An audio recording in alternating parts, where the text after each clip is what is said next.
Alô, amigos, bem-vindos ao Gente que Fala ao vivo de meio-dia a 1 pela Rádio Trianon, AM 740 São Paulo, Rádio Universal, AM 810 Santos e AltV, www.altv.com.br, com reapresentação 6 horas da tarde. Nosso site www.gentequefala.com.br, nossa página Facebook/programa Gente que Fala. Participe pelo Twitter, @GenteQueFalaM, e o WhatsApp à sua disposição. É São Paulo 11 974012235.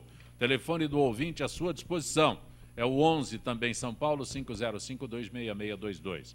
Participando desta edição de Gente que Fala, vereador Éder Xavier, da Trombeta São Caetano do Sul. Éder, prazer tê-lo aqui. Primeiro programa, Zacopé, de 2015, e esse ano você vai ter muita coisa para conversar com o teu ouvinte, viu? Nós estamos com a crise hídrica, apagão, aumento de impostos, produtos importados com impostos, não posso pegar dinheirinho no banco que vai ficar mais caro, muita coisa. Satisfação, alegria estar com vocês, Zacopé. Prazer é todo meu. É um privilégio também. Conosco, físico, filósofo, historiador, diretor cultural, professor José Luiz Goldfarb. Prazer tê-lo aqui, professor. Bom dia, Zacopé, bom dia aos nossos amigos aqui da mesa. Sem dúvida, 2015 promete ser o ano de muito debate e muita agitação no Brasil e no mundo. Eu até interrompi aqui, mas o senhor é professor de pós-graduação em História de Ciência da PUC São Paulo, coordenador da rede MIS do Museu da Imagem e do Som, curador do Prêmio Jabuti de Literatura. O Jabuti eu já me aposentei. Eu fui 23 anos curador do Jabuti. Agora estou em outras aventuras literárias. A gente tem que renovar.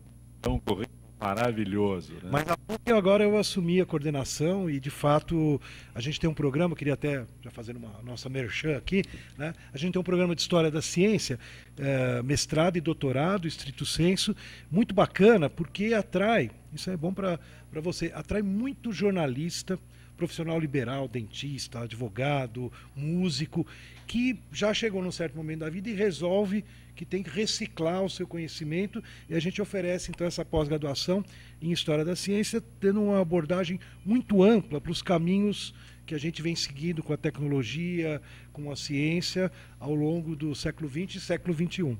Maravilha. Também conosco o jornalista, empresário e apresentador Raul Jafé. Eu queria estar aqui com vocês, no microfone, para todo mundo, né?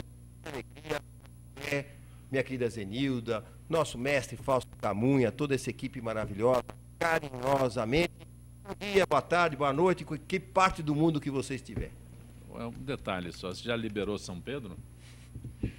Olha, eu já disse que agora eu estou procurando quem é o santo protetor dos ventos, porque agora o culpado também é o santo dos ventos. Eu não sei se São Pedro também acumula a função, né, de santo fazedor de chuva, santo dos ventos, porque são os culpados de tudo, né? A incompetência dos nossos dirigentes, né?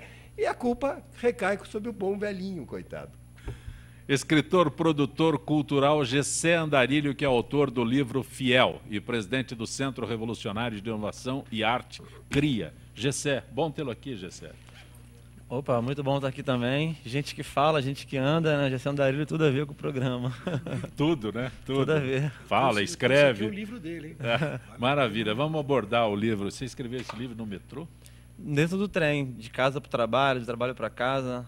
As 2 horas que eu perdia por dia, arrumei uma forma de recuperá-la. Você ganhava 2 horas por dia, você ganha 2 horas por dia. No celular você escreveu? No celular. Depois você conta com detalhes pra gente. É um livraço. Maravilha. Incrível, incrível.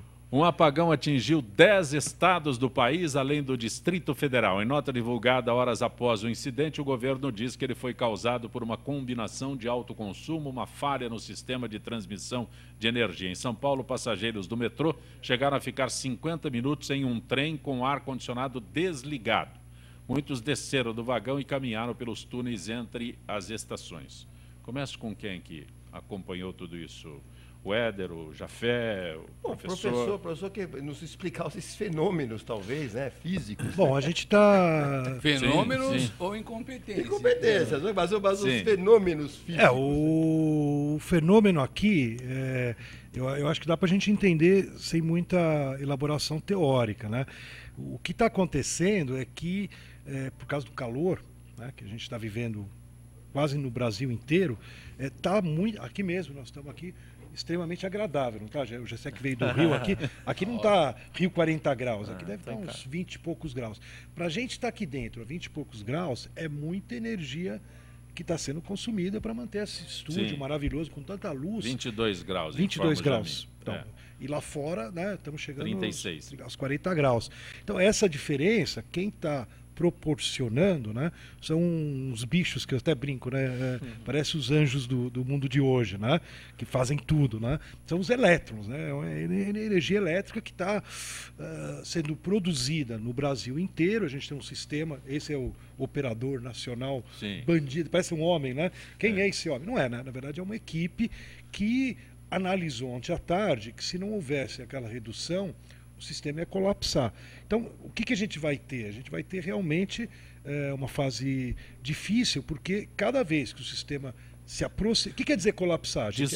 Desculpa, uma fase mais difícil. Mais difícil. Tá bom. Gente, é a coisa mais simples. Você não, conhece essa realidade. Corrigi-lo, mas... Gente, não adianta a gente entrar no boteco, no armazém, querendo comprar o que a gente não tiver para pagar. Então, o que vai acontecer é o seguinte, vai chegar um momento que você vai ligar o teu aparelho, eu vou ligar o meu e tudo mais, e não tem energia do outro lado disponível para cobrir. Então, vai ter um colapso. Então, para não acontecer o colapso, o operador nacional vai começar a fazer como fez ontem, manda baixar na marra. Né? E a gente, sem saber, né, esse é o problema, que parece que nós estamos num país sem planejamento, né? Quer dizer, falta água, agora falta luz, falta hospital em muitos lugares, ou seja, a gente vai ter esse problema. Mas o problema aqui não é de física complicada, quer dizer, existe uma produção de energia, né, que é sabida, tá certo? Dá para saber o número lá, x, né, vários zeros, tantos quilowatts que estão sendo produzidos. E existe um consumo da população. Eu sou extremamente feliz que tem muito mais gente, meu irmão manda um abraço para você, da construção, né? Que tem muito mais gente morando em casa. Agora, as pessoas estão querendo, vão lá e compram, né, um aparelhinho, pode ser maior, menor, para refrescar o ambiente. Ora, nós não teremos energia para isso tudo.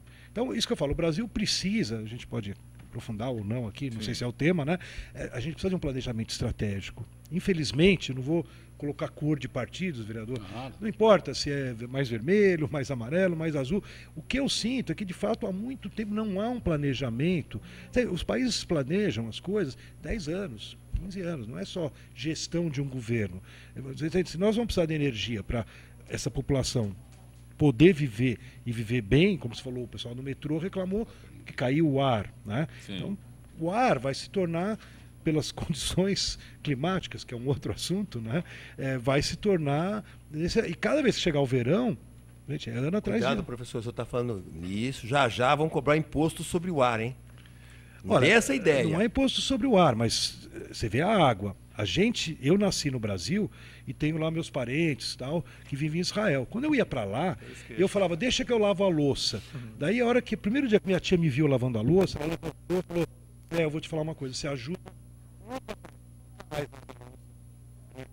mais desperdiciado.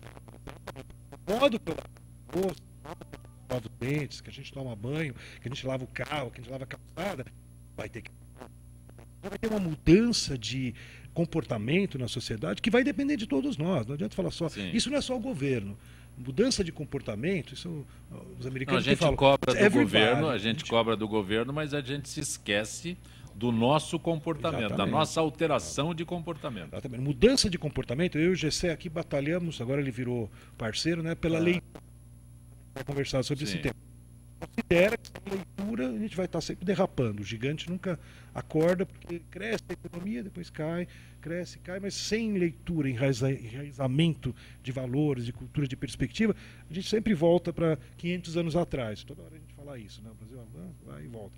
Então, mudança de hábito, introduzir leitura no trem. Hoje em dia a molecada toda tem os celularzinhos, né? Pode ler, pode escrever, tudo. Vai depender de uma mobilização de governo, sociedade civil, empresários, mídia, né? E cidadão. As pessoas vão ter que começar. Você já tem o casalzinho de filhote deles, que, diferentemente dele, ser leitores. Já estão lendo. O filho dele, Quantos anos tem o Davi? Davi tem 7 anos, já 7 tá anos, ele já quer Já ser o filho do meu afilhado. Tem um afilhado que eu adotei também e tal. É campeão de xadrez, mora nos Estados Unidos com bolsa do xadrez. O filhinho dele, de 6 anos, né, o Isaac. O Isaac já joga xadrez. Daqui a pouco vai ser outro campeão. Ou seja, a gente muda as coisas com exemplo, com ação das pessoas e com mobilização. Então, voltando ao teu tema, o modo como a gente lida com água, que a gente achava que a água era infinita. O Brasil sempre... Mas eu repito sempre aqui, nós aprendemos na escola, quando a escola era risonha e franca, que o Brasil possui a maior bacia hidrográfica do mundo. 10% dos recursos. A água nunca acaba aqui. Nós aprendemos na escola, pequenininho.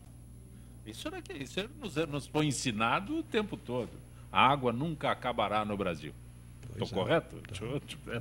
Nós somos contemporâneos. Né? Então essa cultura permanece, lamentavelmente. Mas eu posso entrar pegando a bola, eu já prefiro entrar no comentário. Quando o professor citou Israel, tem um programa na GNT que chama Cidades e Soluções. Eu aconselho todo mundo ir lá no site da GNT, procurar esse programa e assistir o que é Israel. Bom, o professor conhece, esteve lá. É um lugar deserto, né? As piores condições da natureza possíveis. E Israel, por conta do trabalho do seu povo, dedicação de um povo que não fica deitado eternamente em berço esplêndido, que vive às custas do governo, né? Que quanto mais benesses que o governo oferecer, melhor, é assim que nós queremos, né? Então, Israel, que não teve 1/1000 da nossa natureza, construiu um paraíso dentro de uma terra semiárida, horrível, terrível, das piores condições possíveis, ela extraiu um paraíso. Por quê? Pela força de trabalho, de capacidade, de planejamento, de respeito à natureza, de dar valor às mínimas coisas, principalmente à água. Então, é a questão de mentalidade do povo. O povo brasileiro, infelizmente, é aquilo que nós falamos, deitado eternamente em berço esplêndido. Raul, a primeira vez que eu fui num kibbutz, né, o kibbutz, aquela organização sonho socialista lá de Israel, dos anos 60, 50, mas década de 70, eu visitei um kibbutz, trabalhei lá numa fábrica que tinha num kibbutz. Um dia eu estava dia de folga, estava passeando com um grupo do kibbutz, e a gente estava passeando por um bosque ali, super, nesse que você falou, né, que se transforma em verde, o que parecia ser um deserto. Era só calcário e pedra. Calcário e pedra, totalmente árido, né? O que mostra que tudo isso é uma questão mais humana do que natural, quer dizer, não é o São Pedro exatamente quem é o culpado da história, né? Mas eu me lembro que eu peguei uma hora, sem querer, assim, coisa espontânea, arranquei uma folha de uma árvore. Eram umas plantações de laranja maravilhosas. Arranquei uma folha. Sabe aquele costume que a gente pega uma folha para ver o cheirinho da folha? Tudo. Fizeram um círculo na minha volta. Para dizer, o que você fez? Eu falei, eu arranquei uma folha. Nunca imaginei que arrancar uma folha. Quer dizer, em Israel eu só me ferrei. Fui lavar a louça, fui arrancar uma folha, quase fui expulso do kibbutz. Não, porque você era brasileiro, né? Brasileiro, chegar lá com outros costumes é realmente da noite para o dia, realmente. Porque... Vereador. Olha, essa mesa, Zancopé, é de grande criatividade. Um filósofo, um cientista, um escritor, um jornalista para comunicar as coisas. Queria, o Goldfaber, dar realmente um abraço aí no teu irmão, Miltinho, um abraço, ele está acompanhando o programa certamente. Mas a verdade é isto aqui. Este país está adormecido, está lá na nossa ruína, um gigante adormecido, o povo, eu ouvi falar isso aqui. Mas eu queria sustentar o seguinte, miscigenação, raças. Quanto o Brasil recebeu de povos de todas as nações? Tem um lado ruim, mas é o ruim que se torna com o futuro, desde que a gente use a mente, a criatividade, a comunicação, é o futuro melhor para o Brasil, porque dessa mistura, a nossa criatividade já está fazendo no mundo todo prestar atenção nos brasileiros. No direito, que é a minha profissão, quantas coisas, por força da miscigenação, da mistura das raças, cada um trouxe uma informação para esta terra. Então, eu acho que nós estamos atravessando o Jordão, já que estamos falando de água, estamos chegando do outro lado, para que nós possamos verdadeiramente acordar, para que nós possamos realmente, essa criatividade, isso que ficou na marca do brasileiro atual, da nossa contemporaneidade, como foi falado, para que nós possamos fazer do Brasil um país muito, muito melhor. Agora, você tocou bem, Goldfaber, no assunto.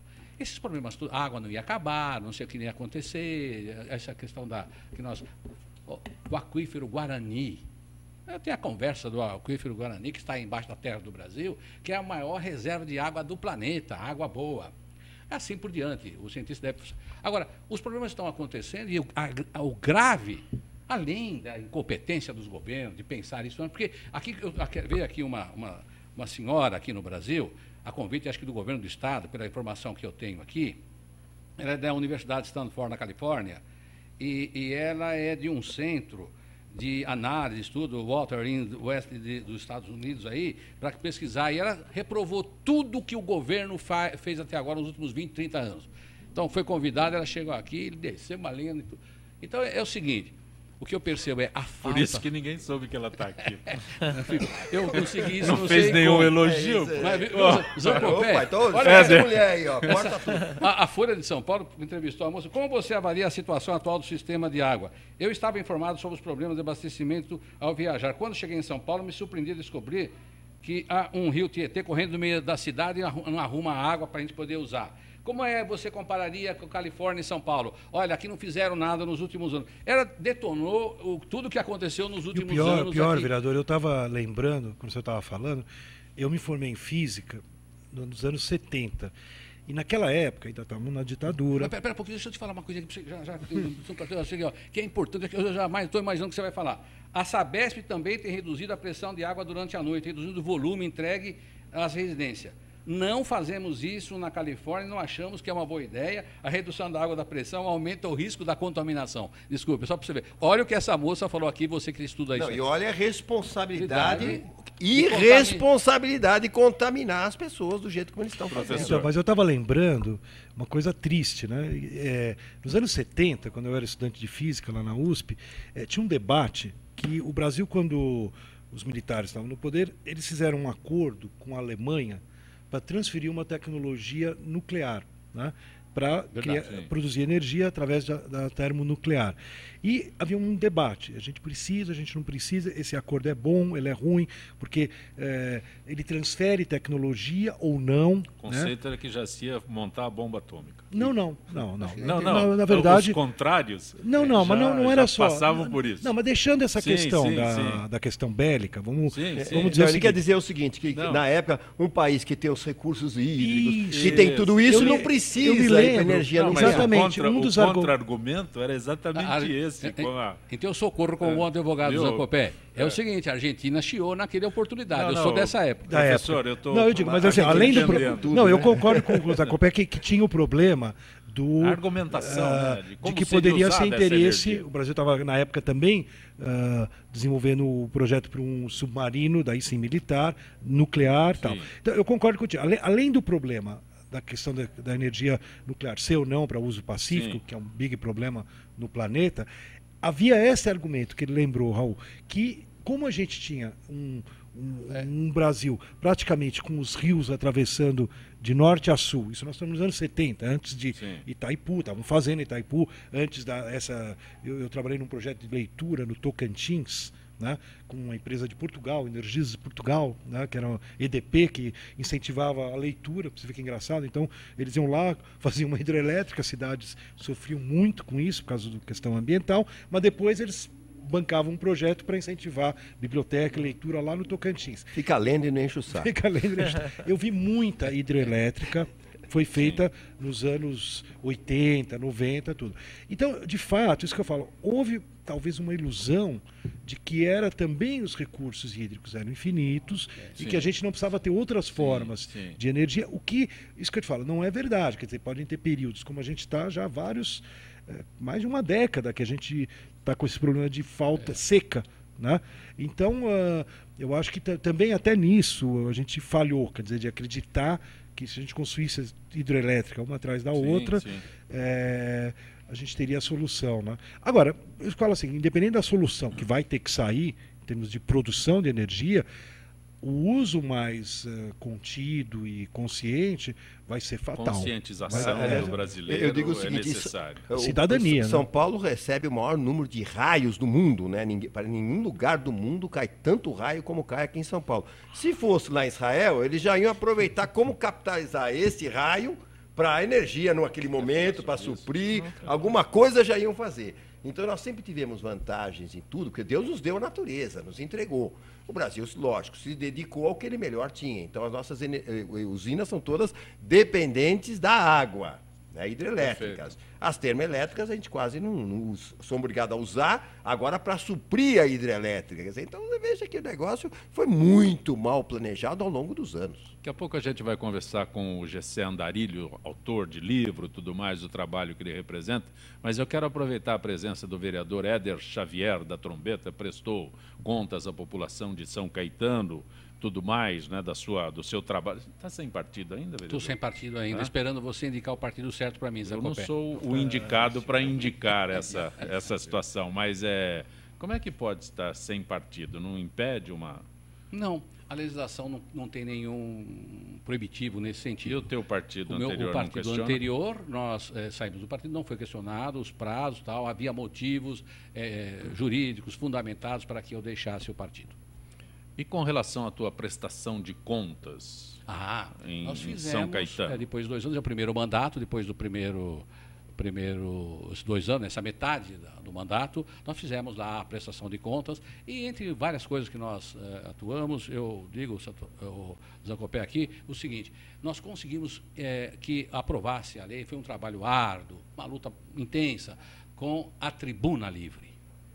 Sabe, eu estava falando lá com o Gold Faber, esses problemas todos da água, para relacionar com isto, e nós fizemos até um programa muito interessante lá no DAI da água, mas esses problemas estão acontecendo e falta, como eu falei no começo, tem jornalista aqui, criatividade da mesa, de comunicar, olha, vai faltar a água, nós vamos ter esses problemas, você se prepara, porque a nossa criatividade, como eu falei, na miscigenação da raça, do conhecimento que nós temos armazenado, se o governo nos comunica, pelo menos nos comunica o problema, a gente consegue racionalizar. E em São Caetano do Sul, um trabalho que nós fizemos, estava dizendo da Tribuna Livre, agora o povo pode se expressar, e na Tribuna Livre foi muito discutido o problema da água, a população discutiu com os vereadores, Tribuna Livre, na Câmara Municipal de São Caetano do Sul.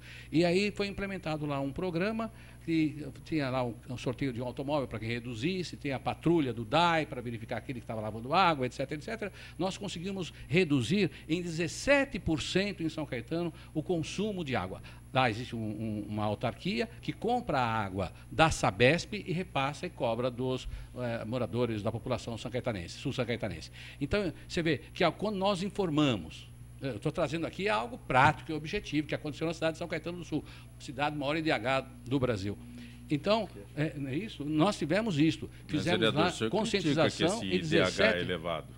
Eu critico porque às vezes nós precisamos de recursos e vem com a história de IDH, e IDH faz uma confusão, Gold Fábio. Aqui quem faz as coisas certas é apenado, né? É verdade. É interessante. Mas conscientização reduziu em 17% o consumo da água. E esta moça que eu já citei, que esteve aqui, sim, o problema hídrico de água disponibilizada lá na Califórnia, etc, é muito maior o problema de água disponibilizada. Já vem, é muito maior. E a conscientização, a conversa, antes, o governo ir antes, o administrador, o agente público ir antes, dizer para a população, nós vamos ter a criatividade, então minimiza o problema. O que não está acontecendo em São Paulo, acho que no Brasil, com a crise hídrica, é o governo não explicar claramente o que está acontecendo para a população poder se preparar para enfrentar. O senhor tocou num ponto fundamental, vereador, porque a verdade é o seguinte, chega de mentira, eles mentem tudo. Aqui em São Paulo, segurança pública, não, porque não sei o quê. Até um tempo atrás eles negavam informar quais eram as ruas onde mais se roubava carros em São Paulo, onde havia mais assaltos à residência. Então eles não fazem esse mapeamento, quer dizer, não colocam as associações de amigos de bairros para saber quais são as suas deficiências, e o que acontece? O sujeito acha que está tudo tranquilo e não está. Então eles mentem nas estatísticas de segurança pública, mente ao não informar a população que vai haver uma provável falta d'água. Não vai acontecer nada. Não vai ter racionamento, o quê? Para ganhar a eleição. Criam dificuldade para fazer os poçozinhos artesianos, que não é aquele artesiano CM, 15 metros, por um caninho lá. Exatamente. Você não pode fazer, é o maior problema fazer um caninho que você vai pôr lá 15 metros só, não é um poço artesiano, perfurando 50, 60 metros, ir lá no aquífero, uma coisinha que você não pode fazer. Olha, nós tivemos com poço, a água era melhor a água do poço antigamente. O professor Godefábio nunca ouviu isso, né, professor? Não, São Paulo... Não é isso. É que o São Caetano tem o melhor IDH, hein? Já ouvi. Mas o município tem dificuldade, porque quando ele vai reivindicar alguma coisa, seu IDH já é bom, você não precisa de verba. Não precisa de nada, vai se vira aí. A gente faz uma reunião, nós fazemos reunião com o ministro, para onde for, no governo do estado, no governo federal, você chega lá e fala de São Caetano, misturaram IDH, Índice de Desenvolvimento Humano, que é longevidade, renda per capita e número de escolas, que é feito pela ONU.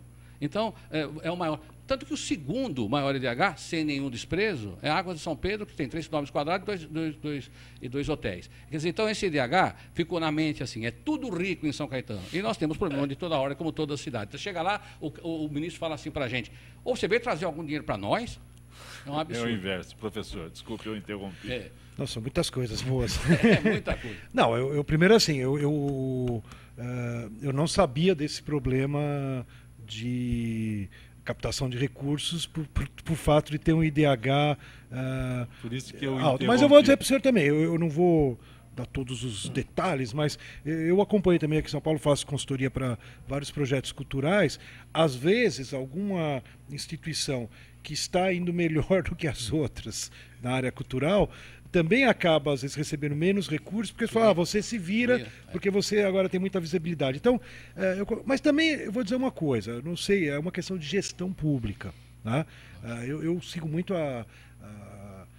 foi a minha ex-chefa lá no Rio, agora ela deixou a gente, né? E foi para o Banco Mundial, a Cláudia Costin, né?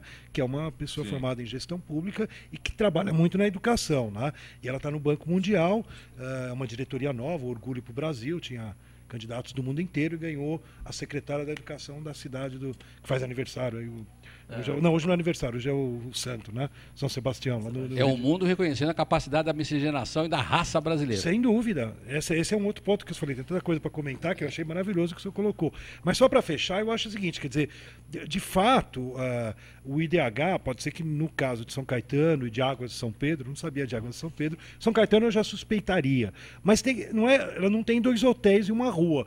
Mas também São Caetano, uma vez eu estranhei que eu entrei em São Caetano, quando eu bobeei, poucos quarteirões eu já tinha saído de São Caetano. É 15 km², é o quarto menor município então, também extensão territorial do Brasil, também menor. Ele tem uma restrição que eu acho ótima. Veja, vereador, eu morei em Montreal, a gente estava conversando antes. Montreal, você recebia uma multa, você pagava a multa no bairro. Cada bairro é uma cidade que fica com os recursos. Porque esse negócio do recurso ir embora, depois ele não volta. Não. Né? Aliás, só para dizer, professor, Montreal, que o senhor morou lá, eu conheci. Chega a temperaturas de 50 abaixo de zero. E tem uma cidade subterrânea em cima da outra, porque a metade do ano eles ficam com neve lá, sem condições de trabalhar. E mesmo assim, que maravilha que é. Eles enfrentam. Deixa eu só falar aqui, vereador, eu moro em Antares, no Rio de Janeiro, que é em Santa Cruz, que tem o pior IDH do Rio de Janeiro, e a gente também não recebe grana, os projetos não entram lá. Já que é o pior, não recebe. A gente é pior, já fica... Pra que vocês querem? Vocês não vão fazer nada. Não vão fazer nada, já estão ruins. Recentemente eles falaram assim, a prefeitura criou lá o ações locais para dar incentivo para quem já faz coisas, né, nos lugares lá no Rio, lá nas periferias, enfim, no geral. Botaram pilha pra gente fazer, mandaram o cara para ajudar a gente criar, a gente criou do jeito que o cara falou, vamos escrever assim, a gente escreveu junto. E na hora que saiu agora a lista dos contemplados, a gente não tá lá. Andarilho, eu ando o Brasil todo, eu como andarilho. Não precisa, já tá na minha. Eu ando o Brasil todo como um verdadeiro andarilho falando esse problema do IDH. Eu nunca tinha ouvido uma situação dessa, foi muito legal. É porque lá no Rio agora tá na moda de os projetos só chegarem onde tem o PP, que é pacificação, entra a polícia, acaba e vira paz no lugar. Certo. Aí entra os projetos lá onde já tem paz. Onde não tem paz, que não tem essa UPP, não chega, o projeto não chega a nada. Você está acompanhando Gente que Fala pela Rádio Trianon, AM 740 São Paulo, Rádio Universal, AM 810 Santos e AltV, www.altv.com.br.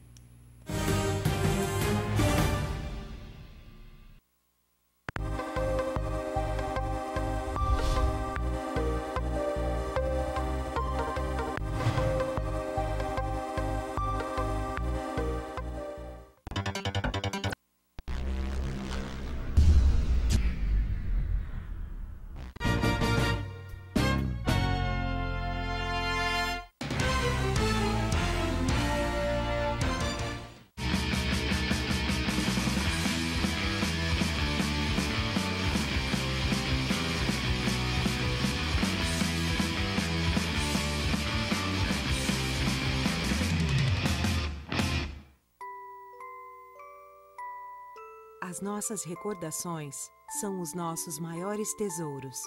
Carregamos durante toda a nossa vida. Manipular, distorcer ou implantar falsas memórias, além de ser uma violência, é crime. Somos responsáveis por esse tesouro. Não promova alienação parental.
Tudo tem a ver com alguma coisa. De onde vem a água que a gente bebe? Da torneira. Ih, nada a ver. Vem dos rios que nascem da mata. Sabia que a gente só respira por causa das árvores? A árvore respira? Respira. A árvore respira. E o que você tem a ver com isso? Meu ar. Minha água. Minha árvore. Meu ambiente. Mata Atlântica! SOS Mata Atlântica. Mais 25 anos.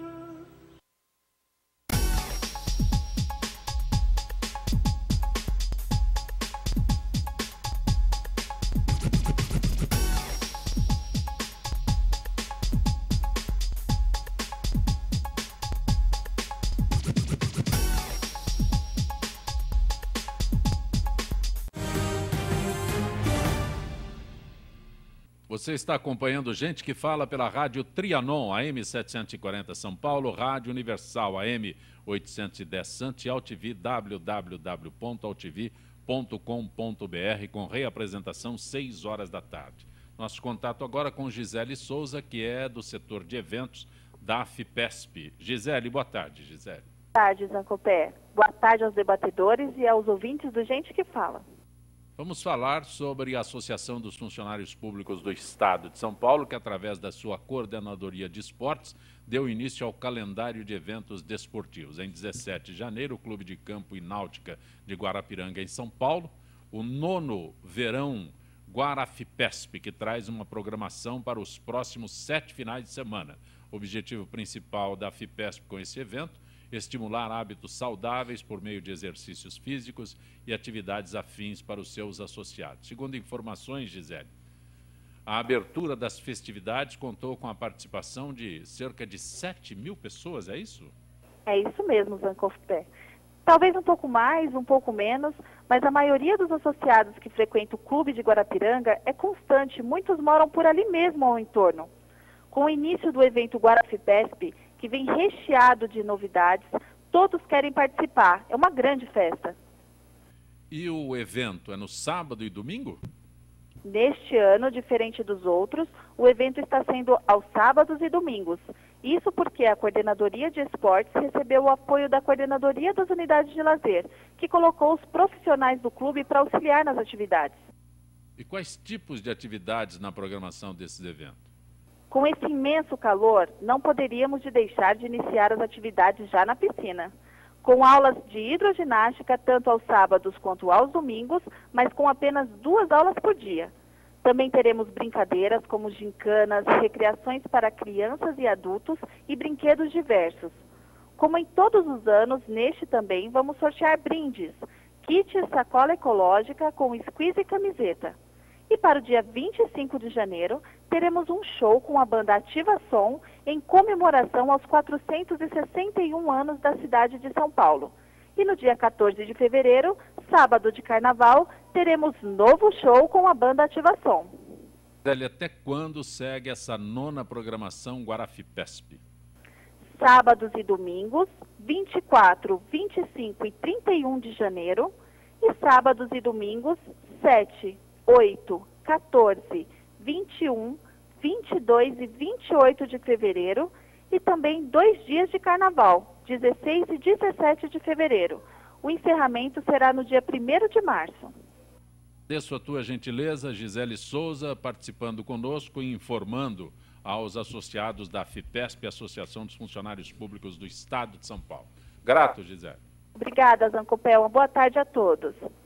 Está acompanhando Gente que Fala conosco hoje, vereador por São Caetano do Sul, Éder Xavier da Trombeta. Ele é trombeta porque ele tem um jornal Trombeta. Né? Trombeteando em São Caetano tudo que acontece naquela nossa cidade. Raul Jafé é jornalista, empresário, apresentador. Raul Jafé é sempre conosco. O filósofo, físico, historiador, professor José Luiz Goldfaber e o escritor, produtor cultural José Andarilho.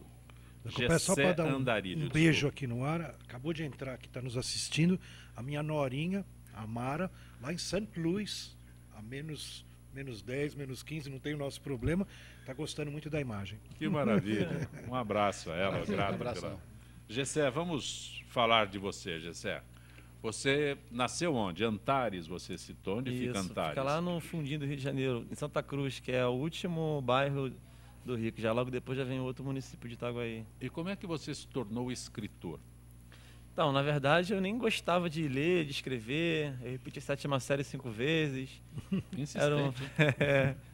Era um péssimo aluno. Até que um dia eu li um livro, gostei do livro, li de uma vez só. O nome do livro é No Coração do Comando. E depois desse livro eu quis ler outros livros que retratavam as periferias, não só do Rio, mas quanto de São Paulo. E conheci Ferrez, Sérgio Vaz, Sérgio Lopes, até que eu li um livro que eu falei, cara, eu tenho histórias tipo essa aqui para contar, eu vou contar. E eu aproveitei o tempo que eu perdia dentro do trem, de casa para o trabalho, de trabalho para casa, para escrever meu próprio livro. E escrevi o livro todo no meu celular. Você escreveu no celular? No celular.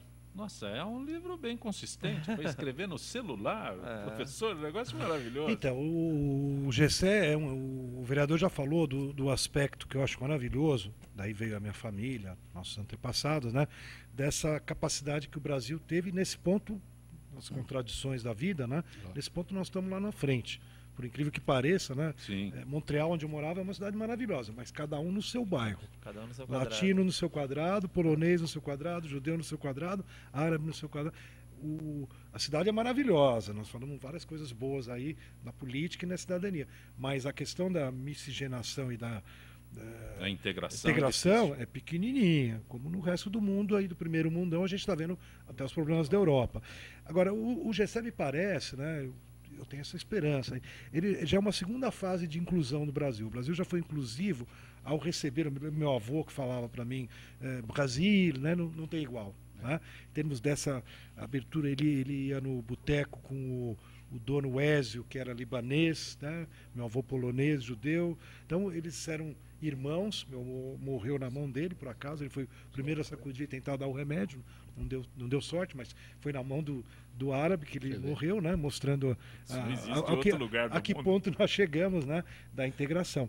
E o Gessé me parece, né, uma nova fase dessa capacidade brasileira, que é, como ele falou, ele veio de Antares, né, da ponta lá do Rio de Janeiro, e está aqui em São Paulo conosco, aqui, né, conversando, né, o livro dele é da Objetiva, editora, né, forte, né, e eu li o livro, não é puxar a sardinha, que nós estamos juntos realizando promoção da leitura e do escritor, que veio, né, de uma situação de conflito difícil, né, mas também puxando a sardinha para as boas políticas públicas. A gente tem as problemáticas, sim. Mas tem.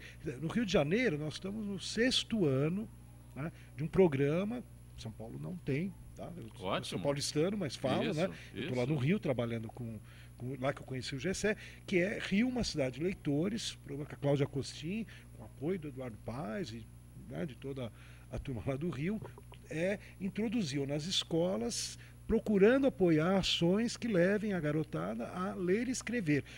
O GCE participou de um programa que não foi da prefeitura, um programa de uma ONG, né, que é a FLUP. Hoje em dia é Festa Literária das Periferias, no começo era das UPPs, mas daí o conceito de UPP tem nossas problemáticas. Mas é uma festa literária, como a FLIP, aqui em Paraty, como, né, tanta festa que tem, só que ela é voltada para incentivar o jovem. E a Prefeitura do Rio, através do programa lá que eu sou consultor, apoiou desde o início, há 3 anos atrás, quando ela era um projetinho, né? O que é bacana nessa festa? Que além de fazer um evento literário com escritores do mundo inteiro, tal, né? Coisa bonita, com o governo federal apoiando com a Lei Rouanet e as empresas dando os aportes. O que acontece? A FLUP, ela inicia a festa em novembro, né? Ela começa em março, em abril, a fazer oficinas, que é onde a gente pescou ele. Entendeu? Quer dizer, pesca pessoas que vivem na periferia, que vivem uma realidade riquíssima de experiência e que de repente podem, como ele fez, num aparelhinho na mão dentro do trem, né, se tornar alguém que... E agora ele está frequentando biblioteca. Eu falei para ele, não tem pressa. Imagina se der um computador, der um montão de coisa para esse tem moço, que um não vai fazer. detalhe interessante que você citou. Você despertou o interesse pela leitura, até escrever um livro. Você teve acesso a várias publicações. Pelo que você disse aqui, você citou vários autores e você leu esses. Eu li e eu procurei. Quando eu comecei a escrever o livro, eu estava trabalhando como um auxiliar administrativo num prédio novo que estava inaugurando o primeiro prédio do projeto Porto Maravilha do Rio. E conforme eu fui escrevendo, eu fui conhecendo pessoas que também escreviam, que liam, que me indicavam links, que foi esse da FLUP que eu fui parar, que me davam livros, me convidavam para lançamento de livros de autores, me chamavam para saraus, aprendi a escrever poesia, virei poeta. Eu comecei a circular o meio da literatura. E assim, quando eu comecei, eu era assistente administrativo e no final do ano, eu escrevendo ainda, eu fui chamado para ser produtor de externa de um programa que a CUFA faz junto com a TV Brasil, que é o programa Aglomerado. E depois de mais 4 meses, eu virei diretor de reportagem do programa. Eu fui conhecendo mais pessoas, mais escritores e vi que era possível realmente qualquer pessoa ser escritora, desde que se dedique. Eu me dediquei e está aí o livro aí. Professor, e você vê como as coisas funcionam, né? A gente estava vindo para cá para dar entrevista, para conhecer essa turma boa, tudo, e eu estava perguntando para ele quais são os planos, né? Daí ele falou, o ano que vem, se Deus quiser, eu vou emplacar e entrar na PUC do Rio. Eu estou na PUC de São Paulo. Que maravilha! Porque ele quer fazer jornalismo, já chamam ele de jornalista. Né? E ele quer fazer o jornalismo. Eu falei, mas a PUC é cara, eu sei que é do Rio, ainda mais cara que a nossa, tudo. E ele falou assim, mas tem um programa de bolsa que eu já achei, ele vai batalhar para entrar. Ou seja, o que eu quero dizer assim, quem cria, quer, consegue. Quem quer aí planeja, você chegou a algum pensa, ponto. Né? Eu sempre digo assim, às vezes eu estou em Nova York, né? Frio, tal, e eu vejo um pipoqueiro vendendo pipoca ali na frente do Lincoln Center e tal, e eu fico pensando assim, o cara parece que às vezes ele planeja mais do que o nosso dono de uma empresa aqui em São Paulo. Quer dizer, é uma questão da pessoa começar a se instruir para ter nós temos que ter uma mentalidade de que o Brasil, vocês falaram na miscigenação, e você de origem é um imigrante, eu também sou de família de imigrantes, ele também, com a grande maioria. Então o que acontece? São pessoas que vieram para o Brasil com uma mão na frente e outra atrás. Mas eles não ficaram pensando em benesses do governo. Tinham sofrido um pouquinho a dor, estimula a gente a tentar fazer eles alguma coisa. Se fizeram na base do sacrifício. Então, do mesmo jeito que ele, que está num local pobre, numa periferia pobre, ao invés de ficar lá com os outros amigos dele, lá na vagabundagem, na pilantragem, na sem vergonha, não. Ele partiu, ele está querendo coisas maiores, e ele, quando tiver mais 10 anos mais, ele vai ter uma história enorme de conquistas para contar. Porque ele está ainda, é gente que faz. É isso que nós temos que entusiasmar no Brasil. Não entusiasmar vagabundagem, sem vergonhice, falar só porque é pobre, é coitadinho, é pobrezinho. Porque todos nós temos essas origens pobres, mas lutamos para chegar onde todo mundo chegou. Professor, agora, enquanto incentivar porcaria, vai ficar nisso aí. Professor, eu vejo o teu entusiasmo com o livro Fiel, que a gente já mostrou aí, e eu tenho aqui uma informação, um texto que alia a internet ao fim do livro. A extinção do livro, esse livro publicado, escrito, composto aqui, que chega às nossas mãos. Quando falam isso para o senhor, é a mesma coisa que dizer que a internet acaba com o jornal, né? Como é que o senhor recebe essa informação de que é o fim do livro? Quer falar primeiro, Gessé? Posso falar, eu só quero pegar um gancho na fala dele, que tipo, que ele veio lá da favela, pilantragem e vagabundagem. Essa pilantragem e vagabundagem não tá só na favela, tá também nas altas classes. Lógico, em todos tem pilantra aí, enchendo a cara e com o carro atropelando. A pobreza por isso. A pilantragem não tá só lá na... Não se pode culpar a pobreza por isso. E nem culpar os ricos, porque a riqueza, safado e tudo isso. Não, claro. Há pessoas e pessoas, independente da classe. Isso mesmo. Enfim, então, quando eu escrevi esse livro, eu escrevi dentro do trem, de acordo, tinha barulho, tinha tudo dentro do trem, as pessoas falando. E eu consegui, eu pensava assim, pô, se eu escrever no meio desse barulho e eu não perder a atenção do livro, eu quero que a pessoa que estiver lendo também seja fiel ao que estiver lendo, não se disperse e tal. E assim, porque é difícil disputar realmente com as coisas da rede social, com, enfim, internet, vídeo, games, ali à mão. Só que as primeiras pessoas que leram o livro me disseram que leram de uma vez só. A primeira pessoa que leu meu livro falou assim, cara, eu nunca tinha lido livro nenhum, garoto de 17 anos, filho do presidente da Associação de Moradores. Ele me adicionou no Facebook, eu aceitei, aí estava lá a postagem dele.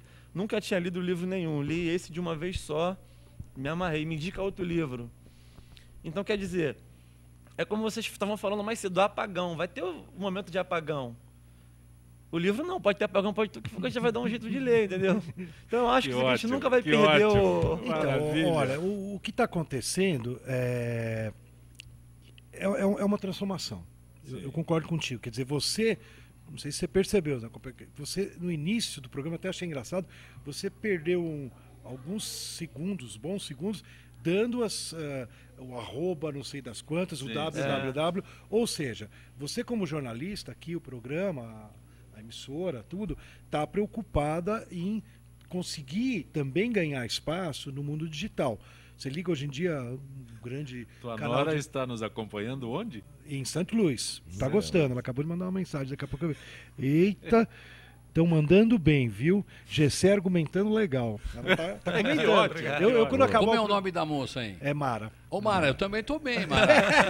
Ela gostou, que ela é novinha, né? Então o Gessé tem esse lado. Então, o que eu queria dizer é o seguinte, a gente vive uma grande transformação. E, obviamente, o jornalismo e a literatura, o mercado editorial e o mercado do mundo do jornalismo é o que está mais afetado. Tá certo? Porque, vamos dizer a verdade, a gente vai continuar tomando cerveja, Coca-Cola, vinho e comendo batata 3D com volume, tá certo? A gente vai continuar tendo nossos sentimentos de perda, de carinho, de alegria, tudo, com o toque das pessoas. Mas, você tem razão, o texto, a literatura, a informação, ela viaja... Lembra que eu falei dos elétrons, né? Nesse negócio meio estranho, meio angélico, meio imaterial, virtual, digital, não importa o nome que se dê. Espiritual, né? vai. Espiritual, eu também gosto disso. Eu também gosto disso, de perceber que tem uma dimensão invisível. E também escreva um livro sobre isso, não é, Zanco? Então, o que está acontecendo é que esse mundo é muito forte, né? Ele está explodindo, principalmente as gerações novas. Eles têm muita facilidade. O filho da Mara, estivemos junto agora no final do ano, o Isaquinho, ele tem 6 anos. Gente, ele com o iPad na mão, somente para dormir à noite, ele se acalma, além de repente dorme, né? O iPad, ele tem um traquejo com os dedinhos, né? Que é fantástico. E tudo jogos educativos. Então, isso que eu te falo, até xadrez, ele joga lá, tudo. Então, e outros Mas jogos. ele gosta do toque da mãe. Deixa eu aproveitar aqui, Vilmar das Perdizes. Professor Goldfarb, qual a diferença entre apagão do governo Dilma e o apagão que ocorreu no governo Fernando Henrique? Tem diferença? Não. Eu acho que os dois são falta de planejamento. Eu digo assim, comum, olha, isso gente, sim. olha, o governo Fernando Henrique comprou milhões de livros. O governo Lula comprou milhões de livros. E nós não acabamos com o problema da leitura no Brasil. Então, há algumas questões de planejamento, de ações mais a longo prazo, que nós ainda não chegamos, não atingimos em termos de gestão pública. Assim como a gente não conseguiu planejar a energia que a gente consome, a gente não conseguiu mudar o redirecionamento onde a leitura se torne tão vital como a água que a gente bebe. Porque eu acho que é só nesse dia que o Brasil vai acordar, o gigante, né? Helder da Vila Maria. Raul, adivinha o que ocorreu na semana passada em uma unidade da Fundação Casa? A propósito, é verdade que o governo do estado gasta R$ 7.100 por interno da Fundação Casa? E dizem isso, bom, até passou numa reportagem do Fantástico. Eu tenho a impressão que dá para educar um filho na Sorbonne com esse valor, né? Não para sair um menino dali pior do que estava, certo? Quer dizer, infelizmente é o que acontece, né? Todo mundo fala, aí quando se fala em redução da maioridade penal, o pessoal não quer, não sei o quê. Por quê? Porque eles não querem construir reformatórios de acordo.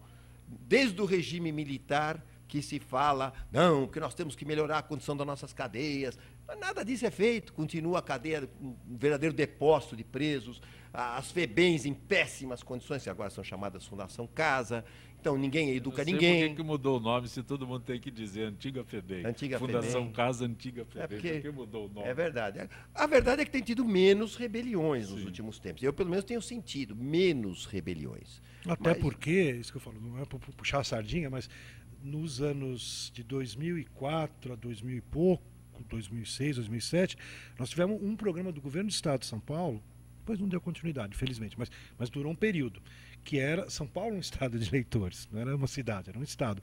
Nesse período a gente colocou na antiga FEBEM, hoje a Fundação Casa, e nas penitenciárias, várias bibliotecas. Sim. E que isso que eu falo, parece que não é nada. Tem gente que fala, esse cara quer inventar biblioteca. Primeiro, que é o local que o cara mais tem tempo de ler, porque ele não falta tempo, ele só tem tempo. Tudo que ele tem o dia inteiro é tempo. Tá? Se você introduzir e capacitar alguém para ser um mediador, motivador da leitura, o resultado é enorme. Infelizmente, eu vou contar uma história para vocês, pouca gente sabe. Uma das coisas que atrapalhou a continuidade do projeto nas penitenciárias é que quando você lembra do Marcola, um grande chefão aqui da coisa aqui em São Paulo, ele numa entrevista exclusiva para alguma das televisões, ele falou que tinha ido e pegou um livro na biblioteca que era da nossa bibliografia, era a Arte da Guerra, o clássico chinês, né? Daí, exatamente, daí o pessoal ficou meio bravo, que como é que eu pus esse livro na bibliografia abaixo, que eu achei que era um livro de cultura, tal, né? A nossa equipe, né? Mas criou um mal-estar, quer dizer, imagina o chefe... Eu pensaria, eu sempre penso nessa questão de educação prisional, eu acho que o senhor falou muito bem, tem que ser quase que o dia inteiro o sujeito dedicado à leitura, ao conhecimento e a trabalhar, porque muitos não têm uma profissão, vão ter que sair de lá, não tem. Então eu só diria rapidamente o seguinte, o que tem que fazer? Televisão, não é ver novela, ver isso, ver aquilo, é History Channel, Animal Planet, para o sujeito ver um mundo diferente do que ele, infelizmente, tem do seu lado. Vereador Éder, Valéria Neves de Santo André, na sua avaliação, quais são as principais demandas da cidade de São Caetano? O vizinho lá. Falo já e falo rapidinho, mas quero falar uma coisa aqui também muito importante, meu caro Goldfaber. Comunicação, não vou falar nem mídia, comunicação. A comunicação nossa tem que ser mais realista. Não vou falar da mídia, comunicação, dos comunicadores. A verdade. Nós estamos precisando da verdade ser comunicada. As demandas de São Caetano do Sul, Zancopé, elas são igual àquela da cidade lá que tem o menor IDH, Antares, que tem o menor IDH.